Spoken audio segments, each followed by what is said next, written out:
You can see Akron Public Schools wants to create a welcoming environment for their students, staff, and parents. But those initiatives towards diversity, equity, and inclusion could all be changing following Wednesday's meeting. I'm Mary Murray to explain how.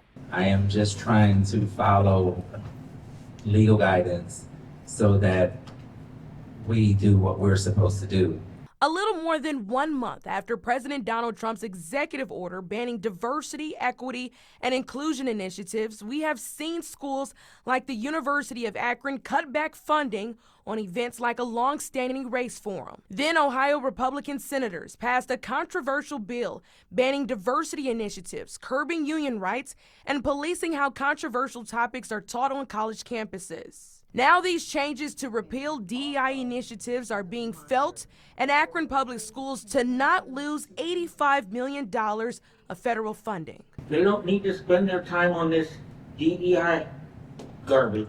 Meanwhile, others say keeping DEI is not worth losing federal funding. We cannot jeopardize $85 million of the federal budget for Akron Public Schools. But during Wednesday's Special Equity Committee meeting, Superintendent Dr. Michael Robinson says he supports a diverse, inclusive, and equitable learning environment and will not abandon this work, although he says the district must review their policies to follow federal directives from the Trump administration. I'm caught in a crossfire of knowing what is meaningful to us and what the integrity of the work that I certainly appreciate that has been done and is still being done, and as opposed to how do I follow and comply. Among those changes discussed on Wednesday included the equity policy.